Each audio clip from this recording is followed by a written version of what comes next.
Ladies and gentlemen, prepare yourselves for a harrowing journey into the depths of human culture and tradition. Today, we delve into a practice so shocking, so visceral, that it will leave you questioning the very fabric of society. Brace yourselves as we explore the chilling custom of widow's finger amputation, a brutal ritual still practiced in some remote tribes upon a husband's death. Picture this: a small village nestled in the dense jungles of Papua New Guinea. The air is thick with humidity, and the sounds of exotic birds fill the air. But today, those cheerful chirps are drowned out by the agonized wails of a grieving widow. Her husband, a respected warrior, has just passed away after a fierce battle with a rival tribe. As the community gathers to mourn, the widow knows that her pain is far from over. For in this isolated corner of the world, death is just the beginning of her torment. You see, in this tribe, as in several others scattered across the remote regions of the world, the death of a husband isn't just an emotional loss, it's a physical one as well. The widow, already racked with grief, must now prepare herself for an unimaginable ordeal. As part of the mourning ritual, she will have one of her fingers amputated. Yes, you heard that right. A finger. Cut off. Gone. Forever. Now you might be thinking, surely this can't be real. It must be some kind of metaphor or exaggeration. But I assure you, dear listeners, this is a very real and documented practice. Anthropologists have been studying this phenomenon for decades, and the accounts are as numerous as they are horrifying. Let's take a moment to dive into the history of this brutal custom. The practice of finger amputation as a mourning ritual can be traced back centuries, with some of the earliest recorded instances dating to the late 19th century. In 1891, British anthropologist Alfred Court Haddon documented the practice among the Torres Strait Islanders, noting that widows would have the top joint of their little finger removed as a sign of grief. But it's not just the Torres Strait Islanders.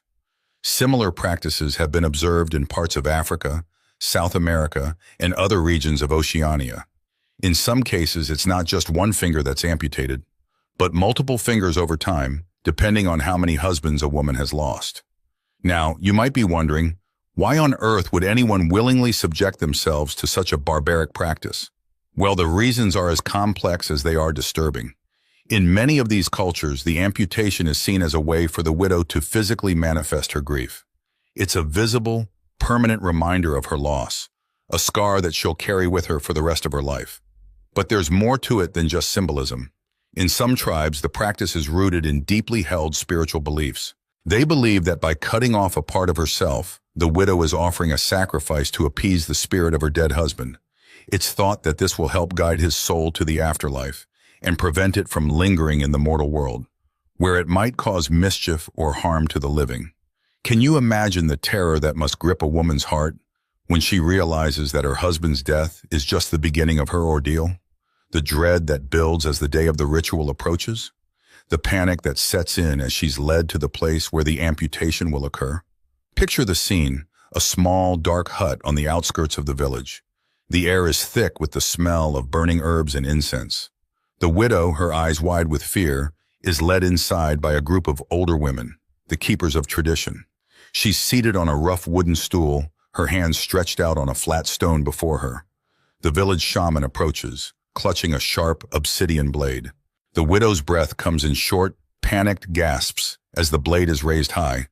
I'll spare you the gory details of what comes next, but suffice it to say, it's not a quick or painless process. And remember, this is all happening without the benefit of modern medicine or anesthesia. The risk of infection is high, and in some cases, widows have died from complications resulting from these amputations.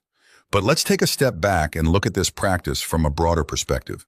It's easy for us, sitting in our comfortable homes with our modern sensibilities, to judge these customs as cruel and barbaric. And make no mistake, they are. But it's important to understand the cultural context in which these practices evolved. In many of these societies, women have traditionally held a subordinate status to men. The practice of finger amputation is often tied to ideas of ownership and control. By marking a widow in such a visible and permanent way, the community is essentially branding her as damaged goods, making it less likely that she'll remarry and leave her late husband's family. Anthropologist Jörg Wassmann, who studied finger amputation practices in Papua New Guinea in the 1980s, noted that the ritual often served as a way to reinforce social hierarchies and gender roles. In his 1991 paper, The Song to the Flying Fox, Wassman described how the practice was intertwined with complex belief systems about life, death, and the spirit world. But here's where things get really interesting. And by interesting, I mean utterly terrifying. In some tribes, the amputation isn't just a one-time thing. Oh no, that would be too simple, too merciful. Instead, widows are expected to cut off additional finger joints each time they lose a husband. Can you imagine losing not just one, but potentially several fingers over the course of your life? There's a documented case from the Dani tribe in Papua New Guinea where an elderly woman had lost all but one finger joint on both hands. That's right, nearly every single finger. Gone. Cut off. A living testament to a lifetime of loss and grief. Now, you might be thinking, surely this practice has died out by now. Surely in our modern, globalized world, such barbaric customs have been consigned to the history books. Well, I hate to break it to you, but you'd be wrong. While it's true that the practice has become less common in recent decades, thanks in part to the efforts of missionaries and government intervention, it still persists in some of the most isolated corners of the world. In fact, as recently as 2011, researchers from the University of Papua New Guinea reported encountering women in remote villages who had undergone finger amputations as part of mourning rituals. The practice may be fading, but it's not gone entirely. But let's not forget the human cost of this tradition. It's all too easy to get caught up in the shock value, the grotesque fascination of it all. But behind each amputation is a real woman, a real person, experiencing unimaginable pain and loss. Imagine for a moment that you're one of these widows. Your name is Kiali, and you live in a small village deep in the heart of Papua New Guinea. You're only 25 years old, but you've already lost your husband to a tribal conflict. As you sit in your hut, cradling your newborn child, you know what's coming. You've seen it happen to other women in the village. You've heard their screams, seen their mutilated hands, and now it's your turn. The day of the ritual arrives. Your heart is pounding so hard you think it might burst out of your chest. Your palms are slick with sweat as the village elders lead you to the ceremonial hut. The air is thick with the acrid smell of burning herbs, meant to ward off evil spirits. But right now, the only evil you can see is the gleaming obsidian blade in the shaman's hand. You want to run, to scream, to fight back. But you can't. This is your culture, your tradition. To refuse would mean exile, separation from your child, from everything you've ever known. So you sit, trembling, as the blade descends. The pain is indescribable. It's not just the physical agony of having a part of your body cut off. It's the emotional trauma, the sense of loss, the knowledge that you'll never be whole again. As you cradle your mutilated hand, wrapped in blood-soaked bandages, you wonder how you'll care for your child, how you'll perform your daily tasks, how you'll ever feel normal again. And the worst part? This may not be the last time. If you remarry, if you lose another husband, you'll be right back here, losing another piece of yourself. It's a cycle of pain and loss that seems never ending. But let's zoom out for a moment and consider the broader implications of this practice. It's not just about the physical act of amputation. It's about control, about power dynamics, about the way societies view and treat women. In many of these cultures, women are seen as property, first of their fathers, then of their husbands. The finger amputation serves as a visible marker of this ownership, a permanent reminder of a woman's damaged status. And it's not just fingers. In some cultures, widows are subjected to other forms of physical mutilation or social isolation. In parts of India, for example, widows were historically expected to throw themselves on their husband's funeral pyre in a practice known as sati. While sati has been officially banned for nearly 2 centuries, the social stigma attached to widowhood persists in many areas. In some African tribes, widows are forced to drink the water used to wash their dead husband's body, or to sleep next to the corpse for several nights. These practices, while not as physically damaging as finger amputation, are no less traumatic for the women forced to endure them. But here's where things get really interesting. And by interesting, I mean absolutely mind-blowing. Some anthropologists argue that these practices, as horrific as they are, serve a social function. They create a shared experience of trauma that bonds women together, forming a support network for widows who might otherwise be cast out or neglected by their communities.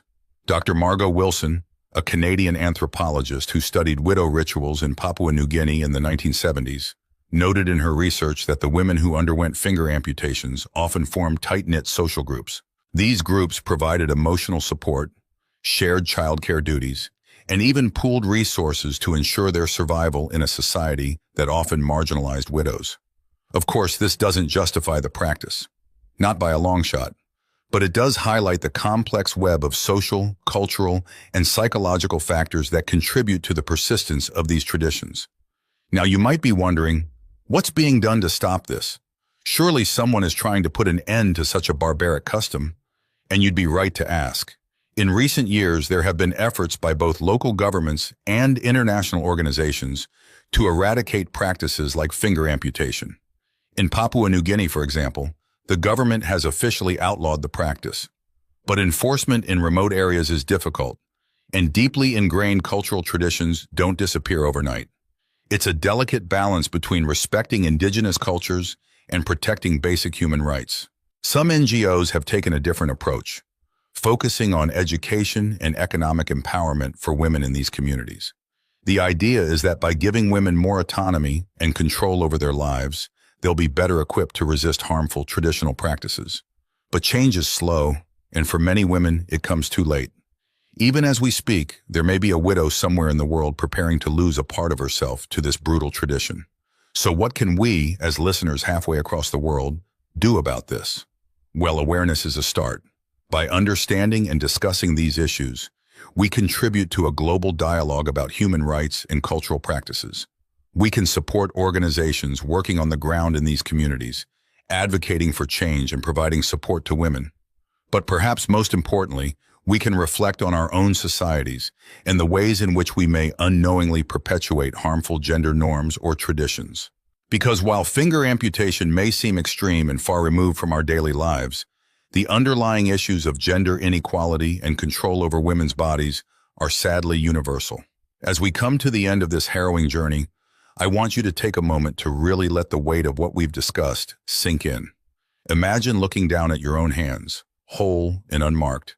Now imagine what it would be like to lose a part of yourself, not just emotionally, but physically, every time you lost a loved one. The pain, the trauma, the permanent reminder of your loss etched into your very flesh. It's a sobering thought, isn't it? And yet, for some women in this world, it's not just a thought. It's their reality. A reality shaped by centuries of tradition, by complex social structures, by beliefs so deeply ingrained that they persist even in the face of unimaginable pain. As we sign off, I urge you to carry this knowledge with you, to let it inform your understanding of the world and the diverse cultures that inhabit it, and perhaps in some small way to be grateful for the freedoms and protections that many of us take for granted. Until next time, dear listeners, stay curious, stay compassionate, and remember, the world is a complex place, full of practices and beliefs that may shock and disturb us. But it's only by confronting these realities head-on that we can hope to create positive change.